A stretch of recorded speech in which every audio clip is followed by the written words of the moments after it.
antes algo de partir la clase? Profe, yo tengo una duda. Lo que pasa es que estuve viendo la clase de nuevo y pasándola ¿Ya? para estudiarla y me quedó una duda con respecto a qué pasa si nadie dispone del cuarto de libre disposición. Ah, ya.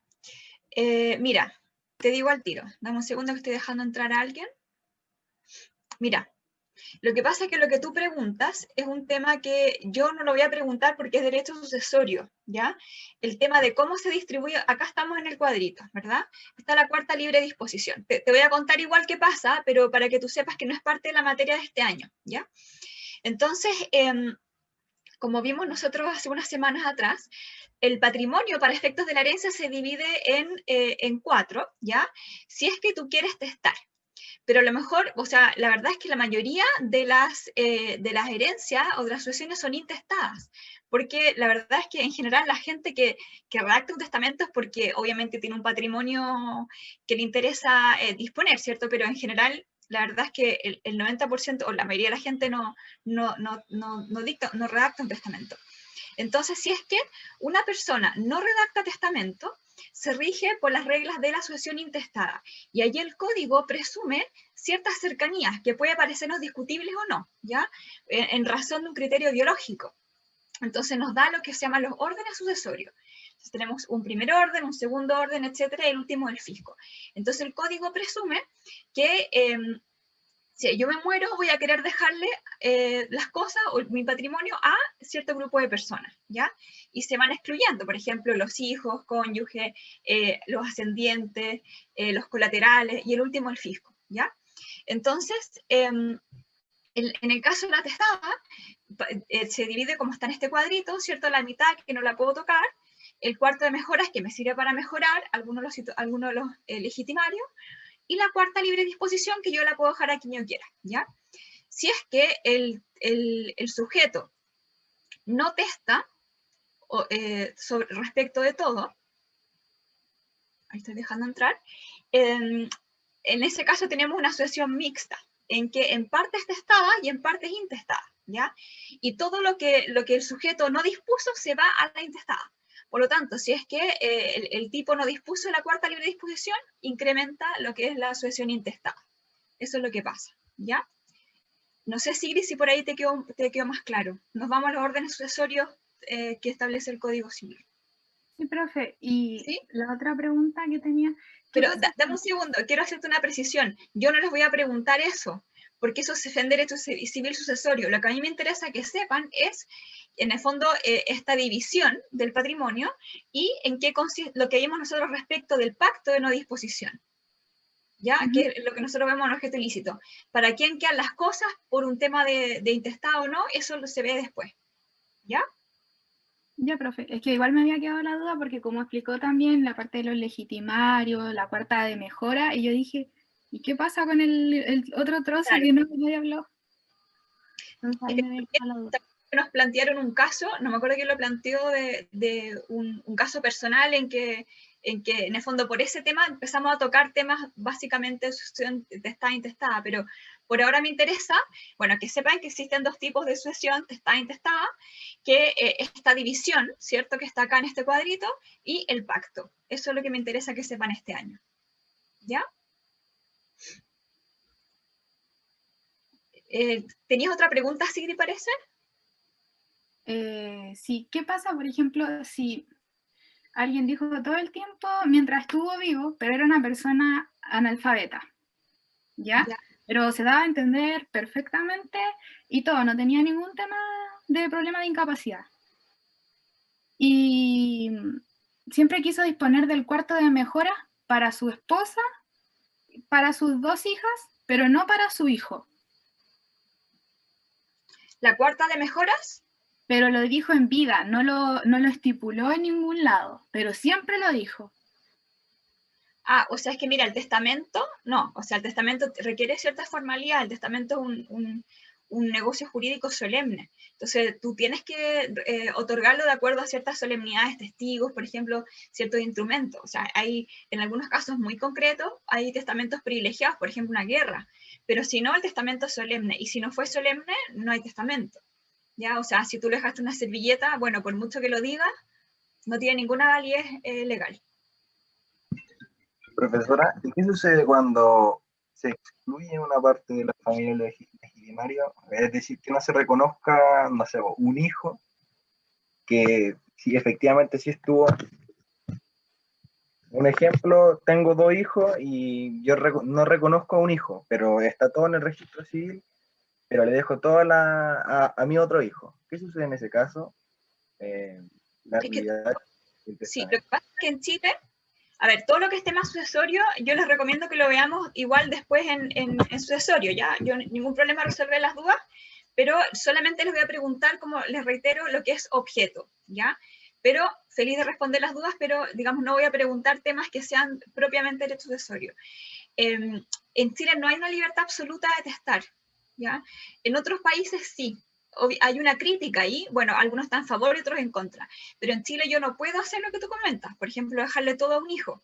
Si es que eso pasa, aquel legitimario que se encuentra perjudicado tiene una acción que se llama acción de petición de herencia, que es, bueno, vamos a ver nosotros el próximo año en derecho de bienes, una acción que se llama la acción reivindicatoria, que tiene el dueño de una cosa que ha perdido la posesión para que le devuelvan la posesión, ¿ya? Y en el caso de la herencia, una acción similar es la acción de petición de herencia. O sea, le dejaron todo a un hijo, ¿cierto? Y sabemos que eso no puede ser. Entonces, el perjudicado tiene derecho a pedir su parte de la herencia mediante la acción de petición de herencia, ¿ya? Es una Gracias. acción que... Tengo ¿Cómo? muchas gracias, profesor. Tengo muchas otras dudas, pero tengo claro que es algo de sucesorio y no de lo que estamos viendo ahora. Bueno, si tienen dudas y nos quedan tiempo, yo feliz de responder, ya ningún problema. Gracias, En la profesor. medida que pueda, encantada. ¿Alguien más quiere comentar otra cosa? Profe, Benjamín, respecto de la prueba, ¿va a haber revisión como de las preguntas? ¿cuál prueba la que hicimos ya? Sí. Es que la pauta, entiendo que les aparece automáticamente en el Educandos, ¿ya? Si alguno tiene dudas, la prueba, ¿cuándo la tuvimos la prueba? ¿Se acuerdan ustedes? Hace como 2 semanas, puede ser, no me acuerdo. Si alguien tiene dudas respecto de alguna pregunta, creo que algunos compañeros ustedes la plantearon y lo revisamos acá. Entonces, el ideal sería que para la próxima, para el segundo control, ustedes revisen la pauta y si tienen dudas las revisamos en la clase inmediatamente siguiente para no perdernos, ¿ya? Como ahora no lo hicimos así, si tienen, revísenla de nuevo el control anterior y si tienen dudas, entonces la podemos ver el día de mañana. Pero para la otra, el ideal sería que en la clase inmediatamente siguiente puedan plantear sus dudas respecto a la pauta de corrección. Es que, profe, esta es la clase siguiente después de la evaluación, por eso. Esta es la clase siguiente. Sí, por la última clase, o sea, la evaluación fue el 20, y como tuvimos la semana de receso, esta Ya, es la clase siguiente. perfecto. Entonces, hagamos una cosa. Podemos ver dudas hoy día, si alguno tiene ahora, o si no alcanzó a revisar su prueba, revísela hoy día a la tarde y vemos mañana. O sea, si alguien tiene alguna duda ahora, la revisamos al tiro, y si no, por favor que revisen la pauta y las revisamos el día de mañana.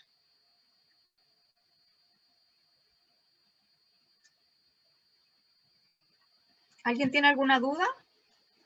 Recuerden que también pueden impugnar, o sea, no porque sean de alternativas no pueden impugnar. De hecho, he subido, cuando hay una argumentación coherente, he subido también puntaje en preguntas alternativas.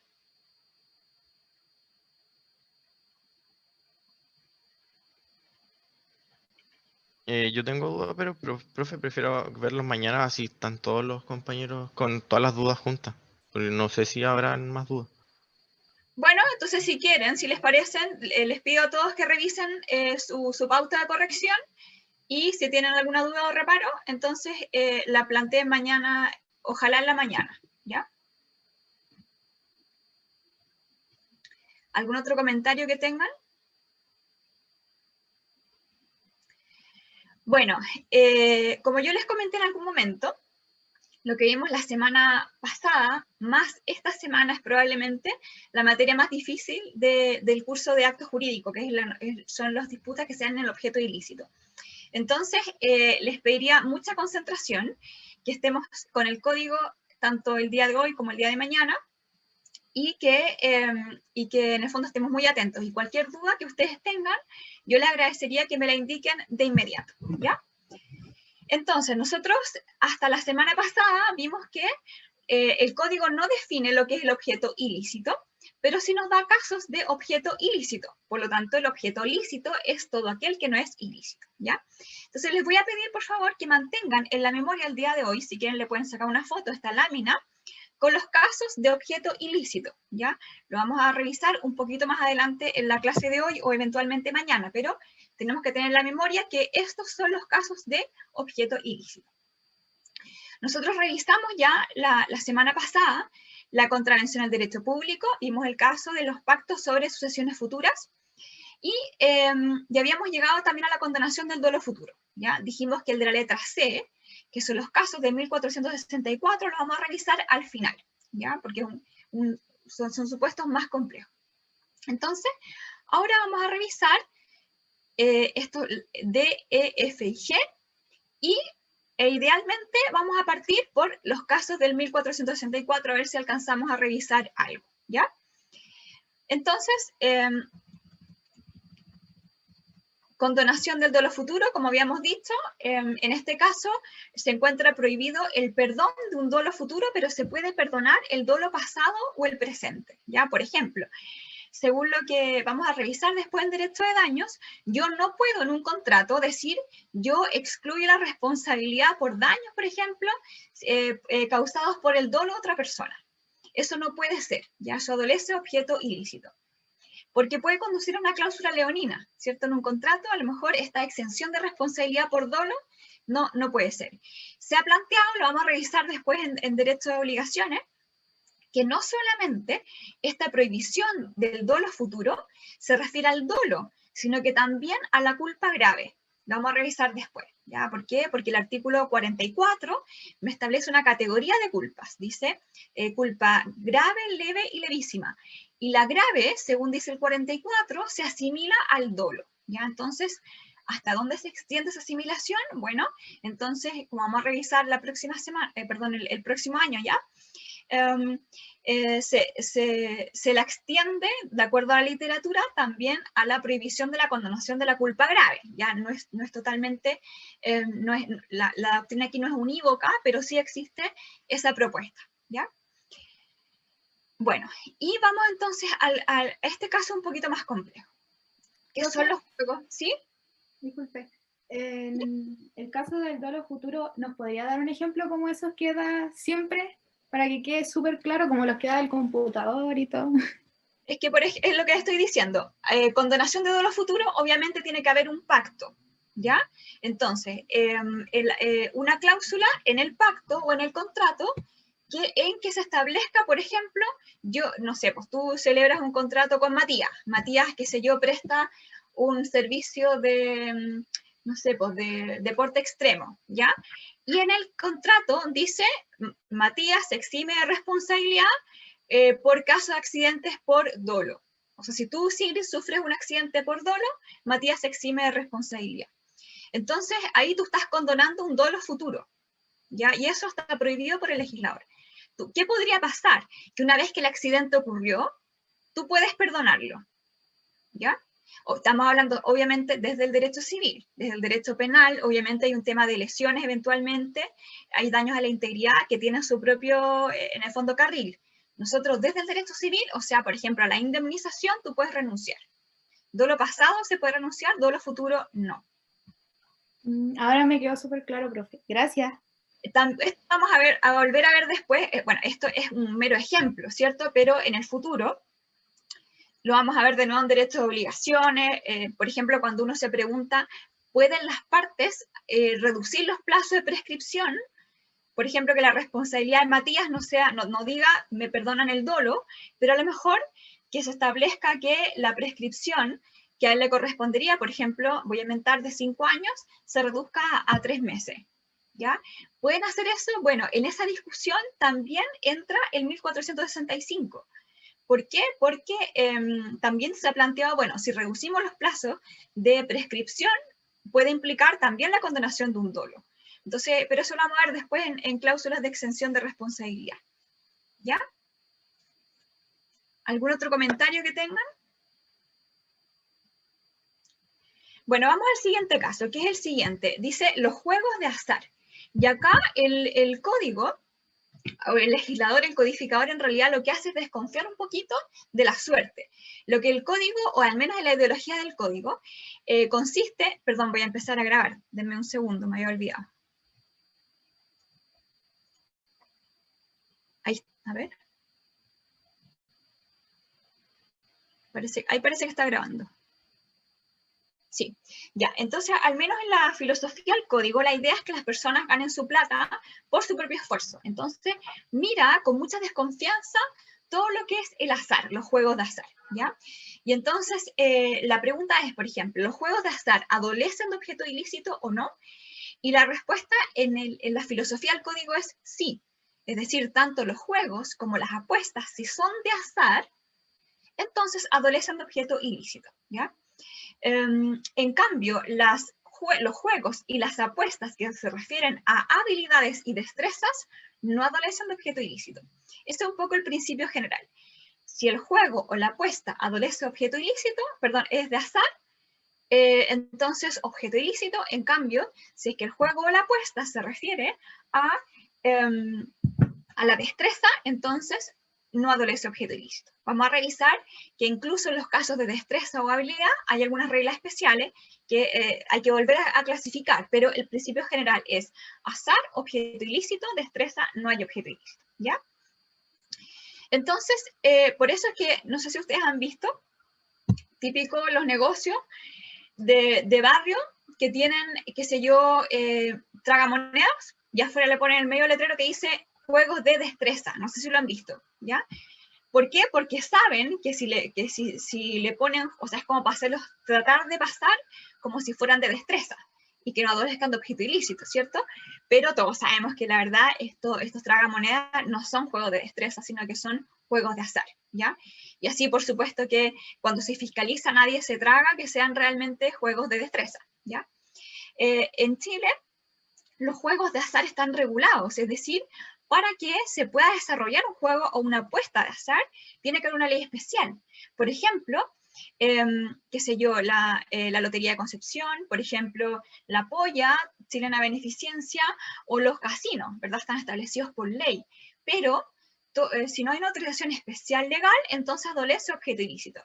A lo mejor han visto ustedes en las noticias a veces que se descubre, no sé, un garito clandestino por tal lugar, ¿ya? Entonces hay un allanamiento y sacan a la gente, ¿cierto?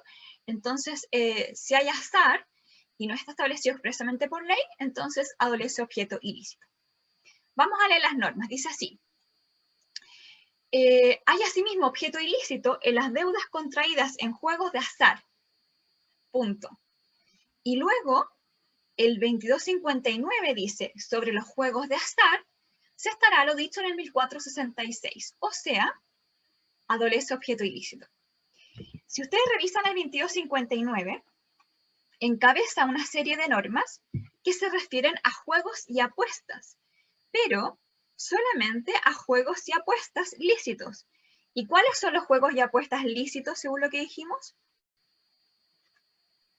Los que tienen los de destreza. Los de destreza, exactamente, que son los únicos que producen efectos lícitos civiles, ¿ya?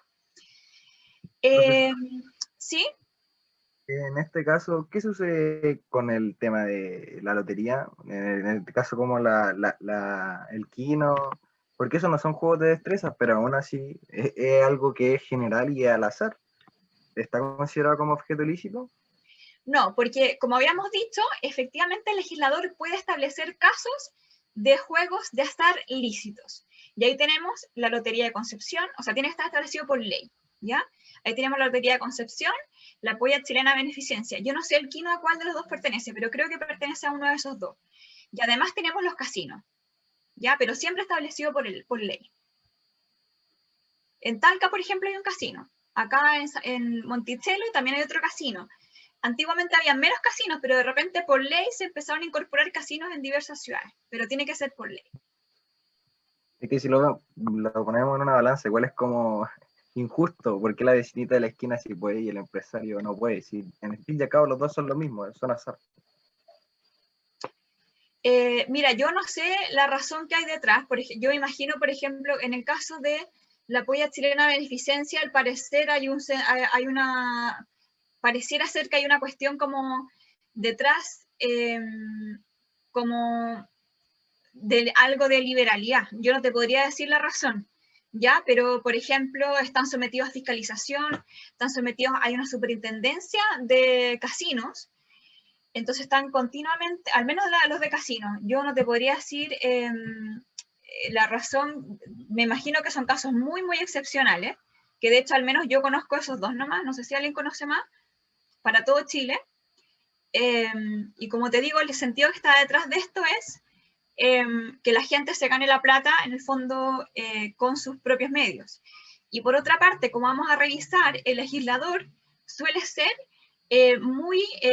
un poco quisquilloso con todo lo que sea susceptible de ser fraude. Por eso, como vamos a revisar, es distinto el tratamiento que le da a un juego de destreza física que a un opuesta destreza intelectual. Porque en uno de los dos es posible que sea más fácil de implementar un fraude, ¿ya? Y lo mismo acá. En los juegos de azar, probablemente el legislador dice, me imagino, estoy elucubrando la respuesta, no he mirado la historial en este punto, a lo mejor está pensando en que en los juegos de azar es posible que sea más fácil defraudar al otro, entonces por eso son mucho más quisquillosos que respecto a los otros juegos. Pero claro, uno se pregunta, bueno, el fútbol es un juego de destreza y uno a veces cuando ve cosas en las noticias, uno se pregunta que hay ciertas conductas que uno le quisiera que no pasaran, ¿verdad? Pero eso es lo que te podría decir yo. Si nos pasamos en eso, todo sería un azar, porque compran partidos, etcétera, pero no, o sea, me dejó bastante claro que en el Código Civil, en este caso, son mucho más precavidos y cautelosos en referencia a las demás normas. Bueno, las otras normas son normas posteriores, o sea, por ejemplo, las que instauran casinos son de ahora, ¿cierto? O por ejemplo, la Polla Chilena Beneficencia, la Lotería de Concepción. La Lotería de Concepción creo que es de la Universidad de Concepción. Entonces, no creo que haya una empresa, al menos jurídicamente, detrás, pero habría que investigarlo, no lo sé, pero hasta donde sé, la Lotería de Concepción es de la Universidad de Concepción, creo, y la Polla Chilena Beneficencia también tiene una institución algo así, y están muy vinculadas, creo que con los clubes de bomberos, o algo sin fin de lucro, algo así. Los casinos, ahí la verdad no tengo idea, no sé qué estructura jurídica tienen, eso sí que te mentiría la verdad. ¿Alguien más quiere comentar algo?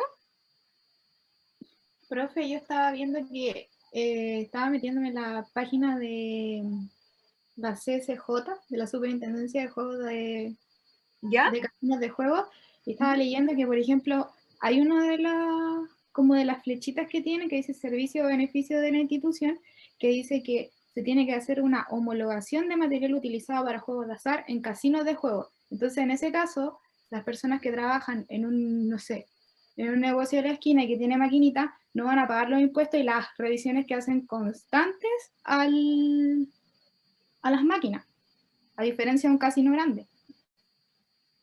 Ya. No, la verdad no lo sabía, te agradezco por el dato. No tenía esa información, entonces, nosotros lo vemos, como le digo, solo de objeto ilícito, probablemente en derecho comercial puedan ver esos temas. La SIGRI tiene razón en que toda la institución que se encuentra sometida a la superintendencia está sometida a una fiscalización también del ente fiscalizador, ¿cierto? Y como dice la SIGRI, a lo mejor eventualmente hay una diferencia en pago de impuestos, por ejemplo, si es juegos de azar, tiene que pagar tales impuestos. Lo que yo sí sé, por ejemplo, es que en el caso de los casinos, se le exige al casino una retribución mínima al usuario, ¿ya? Por ejemplo, voy a inventar, si el casino recibe, no sé, 100, está obligado a devolver 90, ¿ya? Entonces hay un estándar mínimo que probablemente no se cumple con las máquinas de los almacenes o es muy difícil de fiscalizar. En el caso de los casinos, probablemente si tienen planillas, etcétera, tú puedes demostrar que le devolviste al usuario tal cantidad de dinero, ¿ya? En cambio, en ciertos negocios que pueden funcionar bien, pero es más difícil la fiscalización y es más difícil fiscalizar si están adulteradas las máquinas, ¿ya? Entonces, por ejemplo, según lo que yo tengo entendido, hay un margen por inventar, y eso habría que averiguarlo porque no lo sé y no es materia del curso tampoco. Los casinos tienen que retribuir, no lo sé, entre un 90 y un 80%, ¿ya? Y dentro de ese margen se mueve. Por ejemplo, creo que el de Valdivia es de los que más devuelve, ¿ya? Y hay otros casinos que devuelven menos. Entonces, es verdad que va ganando marginalmente, pero, por ejemplo, si la tragamonedas por inventar recibe 100, bueno, tiene que volver a los juegos de azar 90 por inventar. Así funcionan los casinos. Y hay un margen a los cuales tienen que ajustarse y probablemente para los tragamonedas es muy difícil fiscalizar de que efectivamente sea así. O imagínense ustedes, no sé, el Pepito paga doble, ponte tú.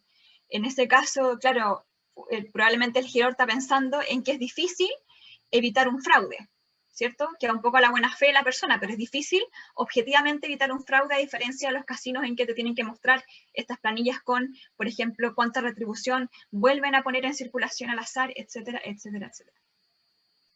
Del 85% los casinos. ¿75 es el mínimo?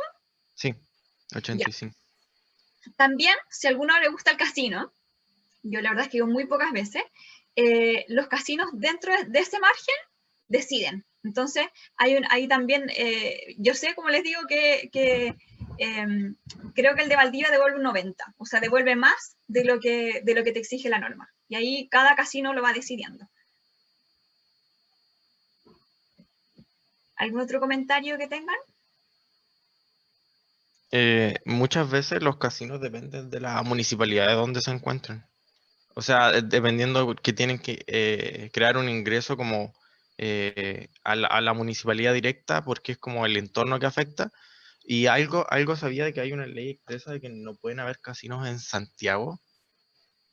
No, creo haberla escuchado y parece, no recuerdo en dónde está, pero creo que es verdad eso. Hay una ley efectivamente que regula los casinos.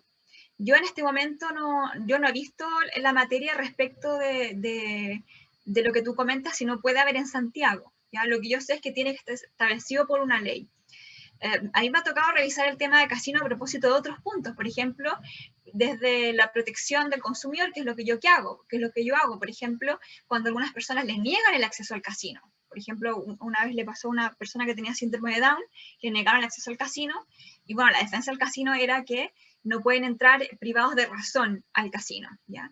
Obviamente fue sancionada la empresa y después se cambió incluso por una circular esa norma, o sea, se especificó más que se cambió. Pero si no pueden haber en Santiago, te lo mentiría. Yo sé que hay una ley que regula esta materia y no me acuerdo si el tema geográfico. ¿Alguien más quiere comentar otra cosa? Bueno, vamos a lo que nos dice el Código Civil entonces. Sabemos que hasta ahora los juegos y apuestas de azar, entonces, conducen al objeto ilícito. En cambio, los juegos y apuestas de destreza, en ese caso hay objeto ilícito, ¿ya? Vamos a ver que hay algunas diferencias en cuanto a la eficacia, pero de todas formas no adolece de objeto ilícito. Y acá tenemos un cuadrito, que les pido que se lo aprendan. Estas son las reglas, ¿verdad? Si quieren les sacan una foto ahora, para que veamos 2 o 3 ejemplos después, aunque están en la guía de trabajo. Creo que les subí ya la guía de objetos. Si no lo hice, por favor me cuentan. Entonces acá, el código distingue entre el juego y la apuesta, ¿ya? Entre el juego y la apuesta. Y en el caso del juego, aquí si ustedes se fijan, dice de azar y de destreza. La verdad es que tradicionalmente se entiende que hay un predominio, porque como dijo alguien por ahí, claro, incluso en el fútbol también hay azar. Es verdad que es de destreza física, pero también hay una partecita que es de azar, ¿ya? Entonces, en que hay un predominio de la suerte, que son los de azar, y en que hay un predominio de la destreza, en que tenemos acá los juegos de destreza, ¿ya? Si el juego es de destreza, el código aquí sí me hace una clasificación. Y si el juego es de destreza corporal, por ejemplo, qué sé yo, me imagino que el box, ¿ya? O un predominio de destreza corporal, el box, ¿ya? Va a conducir a una obligación civil, ¿ya? En cambio, si el juego es de destreza intelectual, va a conducir a una obligación natural. Vamos a ver un ejemplo. Por ejemplo, si nosotros estamos, a ver, Benjamín le dice a la Sigrid, juguemos al ajedrez, ¿ya? Y si tú ganas, yo te tengo que pagar 500.000, y si yo gano, tú me pagas a mí 500.000. ¿Ese es un juego de qué tipo? Intelectual. De destreza. De destreza intelectual, ¿ya? Y conduce eso, si ustedes se fijan, a una obligación natural. No sé si ven una flechita. ¿Cuáles eran las obligaciones naturales? ¿Alguien se acuerda?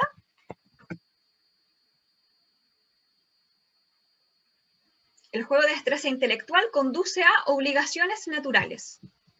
¿Ya? ¿Alguien se acuerda cuáles eran las obligaciones naturales? La revisamos a propósito de la capacidad.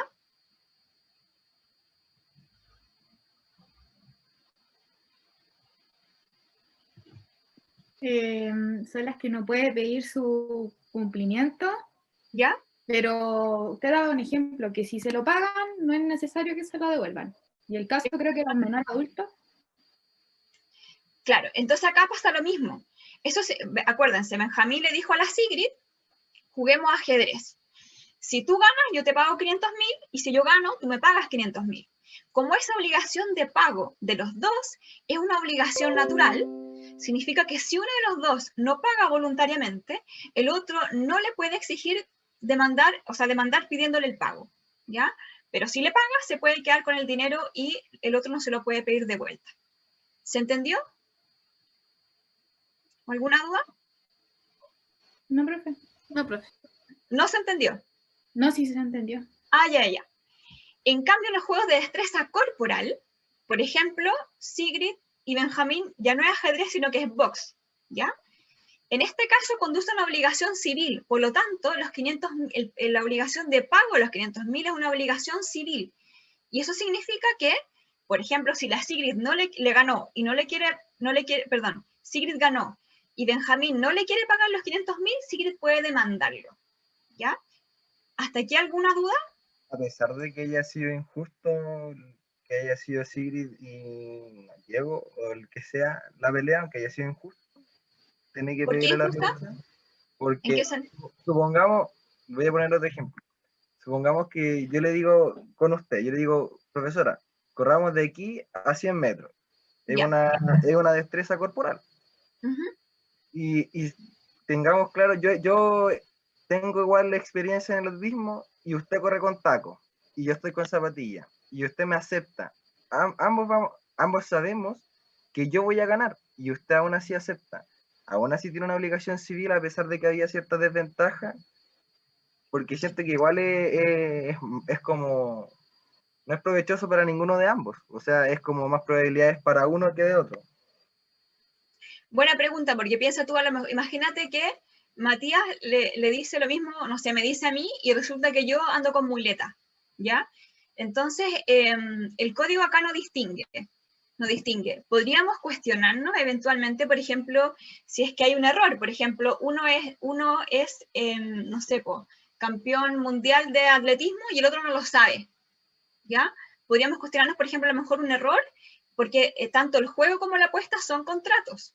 Son negocios jurídicos, por eso lo estamos viendo. Entonces podríamos plantearnos, por ejemplo, ahí un tema del error, ¿ya? Y el tema de la disponibilidad, bueno, el código al menos por aquí no lo distingue,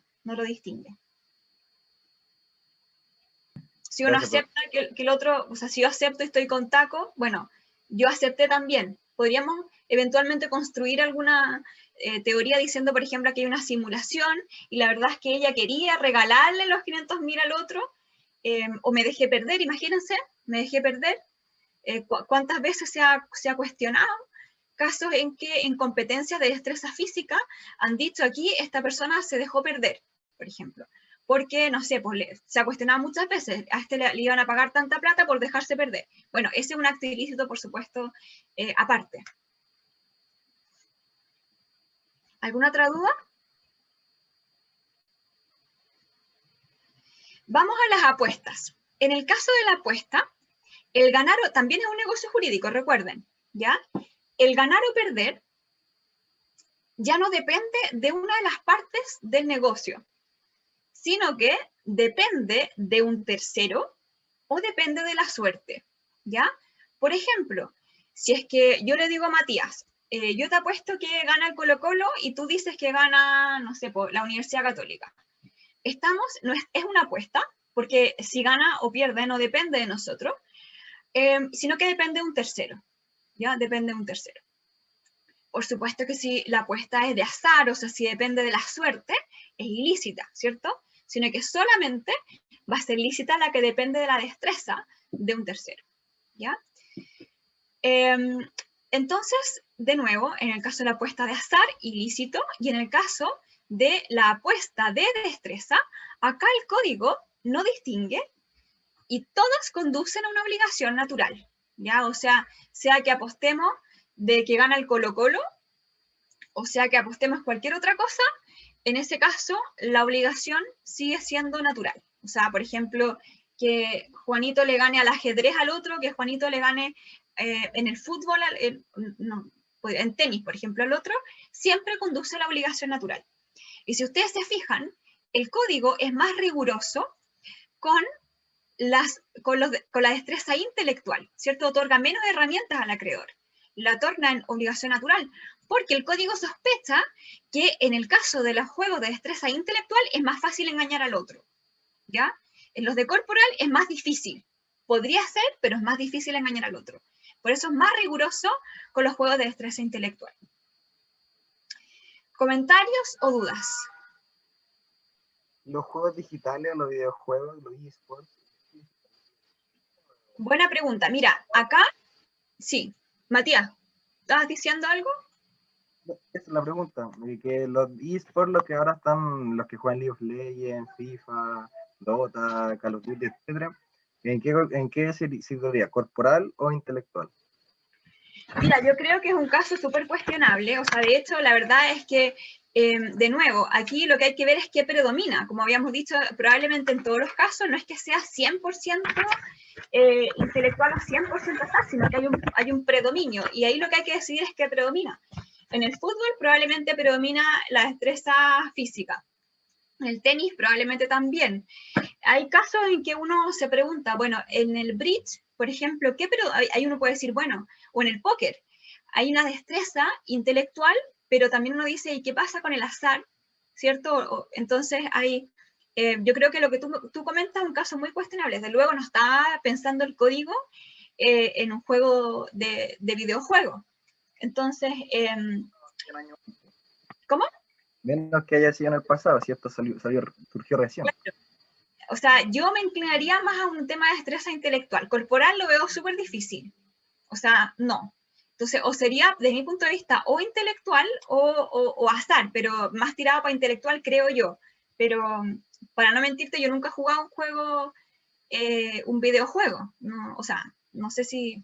No tengo recuerdo de haber jugado ninguna de esas cuestiones, pero me tinca que va más por el lado de la destreza intelectual. ¿Otro comentario o duda? Pero ese es un súper buen tema de investigación. Por ejemplo, si alguno quiere escribir algo de eso, imagínense los videojuegos, súper buen tema. Quiero hacer un comentario sobre el tema de la azar, en base más por la experiencia, porque yo suelo recurrir a los casinos. ¿Ya? No es algo como que me enorgullezca ni nada, pero una diferencia entre el azar y la destreza es principalmente que el azar, las probabilidades vienen dadas por el juego, y a diferencia de la destreza, que la destreza es la persona en este caso, que maneja cierta parte de la probabilidad donde no se puede fijar. Por ejemplo, en el póker hay más destreza que azar, porque si uno juega bien las cartas, tiene más probabilidades que ganar. En cambio, la de las máquinas, uno aprieta el botón y la probabilidad ya viene dada. O en el caso de la ruleta, que también la probabilidad ya viene dada. Como tirar un dado, las probabilidades son siempre las mismas. A la diferencia de las de azar, o sea, las de destreza, que pueden ser múltiples o puede incurrir incluso en el empate, cosa que en el azar no cabe esa posibilidad. Eso. Es súper posible lo que tú comentas. Yo, como te digo, no me manejo mucho, no he ido mucho al casino, pero de todas formas ese es el sentido. En el fondo, si depende de mí, recuerden que el código le gusta esto, que uno se gane la plata por uno y no por la suerte, o si no, depende de uno, ¿ya? Pero sí también uno podría decir, bueno, pero hay gente que incluso la ruleta le va siempre súper bien. Hay algunas personas, por ejemplo, que han dicho que por ciertos cálculos matemáticos hay un tema de probabilidades, yo les mentiría cuáles son, bueno, no los manejo, pero hay personas que sí dicen que por ciertas probabilidades o cálculos matemáticos uno podría adivinar con mayor precisión, por ejemplo, qué números pueden salir o algo así. Entonces, claro, hay que hablar de predominio. O el ajedrez, bueno, probablemente destreza intelectual también.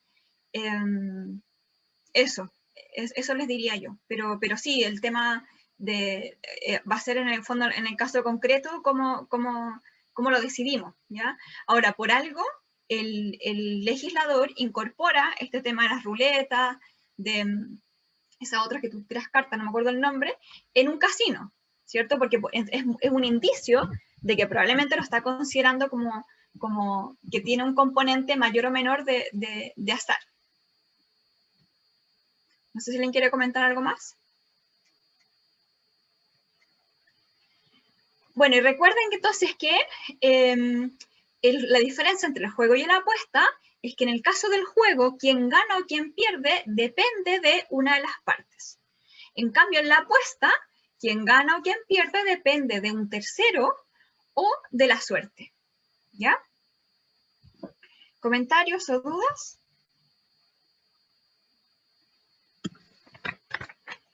Ya, hemos terminado este caso, entonces ahí tienen las reglas, ahí está el esquema que yo les pido, por favor, apréndanselo, les va a servir mucho. Y vamos a ver solo dos ejemplos. A ver, Paula Gutiérrez, ¿estás ahí?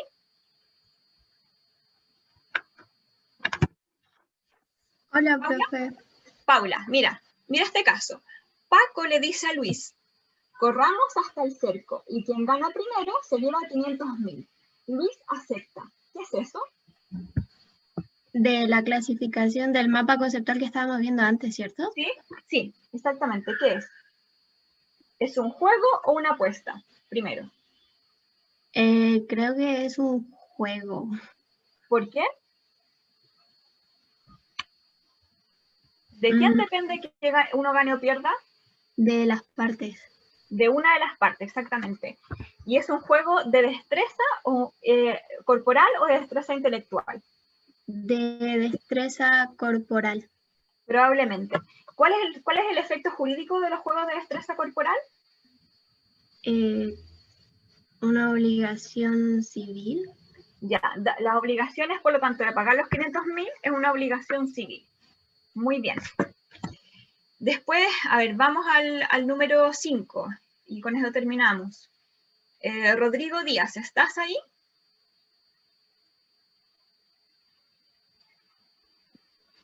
Profe, él no tiene micrófono. No tiene micrófono, a ver. Entonces, a ver, ¿algún voluntario? Ya, yo, profe. Gracias. Dice, Sergio decide instalar máquinas tragamonedas en la panadería que tiene la localidad de Calera. Instala en la entrada un letrero que dice juegos de destreza. ¿Qué es eso? Y no es un juego de destreza, es un juego de azar, porque destreza no tiene 0. Es como lo que dijo usted recién en el ejemplo, de que ponían eso como para tratar de engañar, comillas, a la gente, pero realmente no era así, que eran netamente de azar. Ya, ¿y a qué conduce? ¿Cuál es el efecto jurídico? a una obligación natural. Los juegos de azar, ¿a qué conducen? Ahí. No, Dijimos que el azar siempre es ¿civil? no, po. ¿El azar le gusta al legislador o no? No. No, po. Entonces, ¿a qué nos conduce? ¿A una natural? No, peor que eso. Ay, no me acuerdo. Pero... Adolece objeto ilícito, ¿ya? Y por lo tanto, nulidad absoluta, restitución, etc. ¿Ya? Y bueno, finalmente nos encontramos con este caso, que son los objetos de circulación prohibida, que es otro caso de objeto ilícito. Dice acá, en 1466, hay asimismo objeto ilícito, en lo rojo dice, en la venta de libros cuya circulación es prohibida por autoridad competente, de láminas, pinturas y estatuas obscenas, e impresos condenados como abusivos de la libertad de prensa, ¿ya? Hemos terminado la revisión de los casos de objeto ilícito. Nos queda un supuesto, perdón, faltaba este. El contrato prohibido por la ley. O sea, todo contrato que es prohibido por ley adolece objeto ilícito y nos conduce a la nulidad absoluta. Aquí hay un par de ejemplos. Por ejemplo, en Chile sabemos que el trasplante de órganos solamente se realiza en base a una donación. Yo no puedo vender un órgano, ¿ya? Hay muchos contratos prohibidos por ley. De hecho, las cláusulas abusivas son contratos prohibidos por ley. En el mismo Código Civil hay contratos prohibidos por ley. Por ejemplo, un cónyuge que quiera vender al otro cónyuge un bien inmueble y no estén, estén casados por sociedad conyugal y que no exista una separación judicial entre ellos. Bueno, hay varios contratos que están prohibidos por la ley. Si yo celebro ese contrato prohibido por ley, bueno, adolece de objeto ilícito, ¿ya? ¿Comentarios o dudas? Bueno, hemos terminado los casos de objeto ilícito. Si ustedes se fijan, la listita que está acá. Ya revisamos todos, ¿va? Menos el de la letra C, ¿ya? Nos queda por ver entonces solamente los casos de 1464, que los vamos a revisar el día de mañana. Entonces, yo les pido, por favor, para el día de mañana, aprenderse de memoria esta lista, que está aquí. Le pueden sacar una foto, como les decía, aprenderse de memoria esta lista y revisar el artículo, solamente leerlo 1464. Y como vamos a revisar el análisis del día de mañana, de 1464, se va a dividir en dos, lo que está en azul y lo que está en rojo. Lo que está en azul, que se refiere a el análisis de qué se entiende por enajenación, y luego lo que está en rojo es el análisis concreto de cada uno de los numerales que están acá. ¿Ya? ¿Comentarios o dudas? ¿Observaciones que tengan? ¿No? Bueno, recuerden entonces revisar la pauta de corrección, me imagino que todos la tienen, y de esta manera, el que tenga cualquier duda respecto a la prueba, mañana lo indica en la mañana, ¿ya? ¿Algún otro comentario? No, profesora. ¿No? Bueno, entonces que les vaya muy bien. Nos vemos el día de mañana. Y eso sería, ¿ya? Que les vaya muy bien. Nos vemos el día de mañana. Chao, profesora. Chao, que les vaya bien. Chao, profe. Chao.